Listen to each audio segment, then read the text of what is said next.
we have seen how to calculate the Fourier transform for any given signal and inverse Fourier transform of any signal using properties we have found out and using the traditional analysis equation and synthesis equations we have found the Fourier transforms.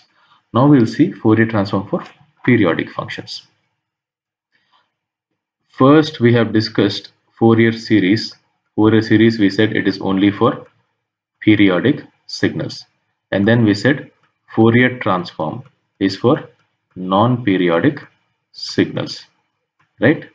Now we say Fourier transform can also be used for periodic signals. It can also be used for periodic signals. It is a universal tool. It can be used to analyze both periodic as well as non-periodic signals.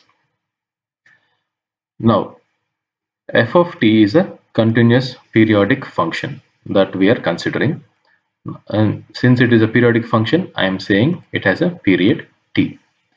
From complex exponential Fourier series which we discussed in the first unit, f of t can be represented in this form, right? F of t is equals to n is equal to summation n is equal to minus infinite to plus infinite. Fn is your Fourier coefficient into e power jn omega naught t. This is the representation of the periodic function. Now if I take Fourier transform on both sides, Fourier transform of f of t is nothing but f of omega and Fourier transform of the entire right hand side, right? Now fn is what? Fn is a constant, right? And Fourier transform of e power jn omega naught t. Fourier transform of e power jn omega naught t. Now, what is Fourier transform of 1? Fourier transform of 1 is 2 pi del of omega, right? Now, Fourier transform of e power j n omega naught t will be equal to what property will apply here? We will apply frequency shifting property.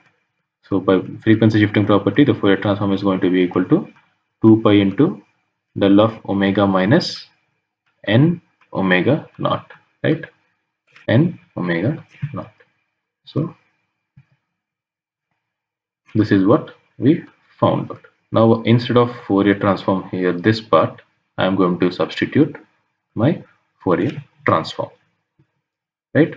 Since 2 pi is a constant, I'll get it outside, and I have summation n is equal to minus infinite to infinite, the corresponding Fourier coefficient fn multiplied by an impulse omega minus n omega naught. So this is the formula for Fourier transform of periodic functions.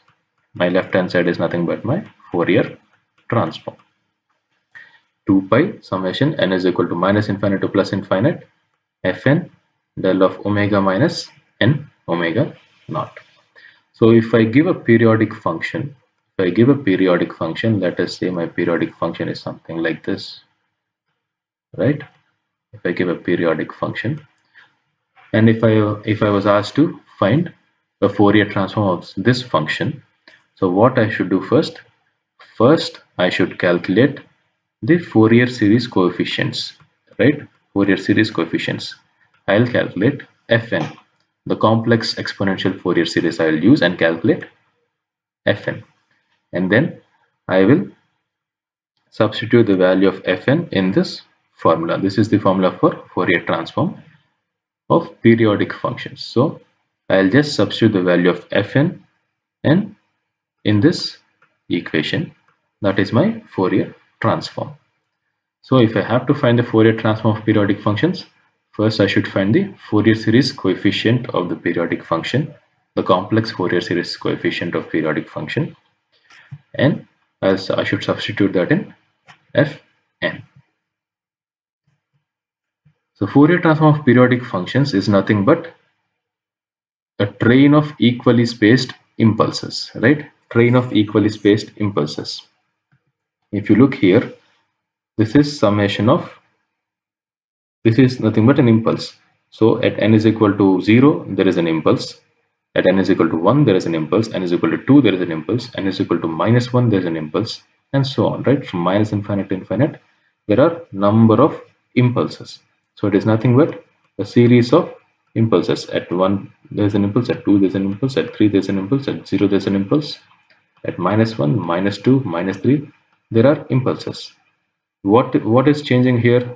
The amplitude, the Fourier series coefficient. Based on the Fourier series coefficient, the impulse amplitude varies. Impulse amplitude varies, right? Impulse amplitude varies. So it is basically a series of impulses. Series of impulses. A train of equally spaced impulses. These impulses are located at harmonic frequencies of the signal, where at n omega naught, right?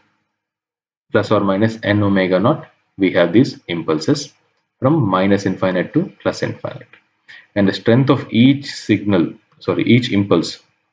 of each impulse is given by 2 pi fn. 2 pi fn. This is where we define the strength of each impulse.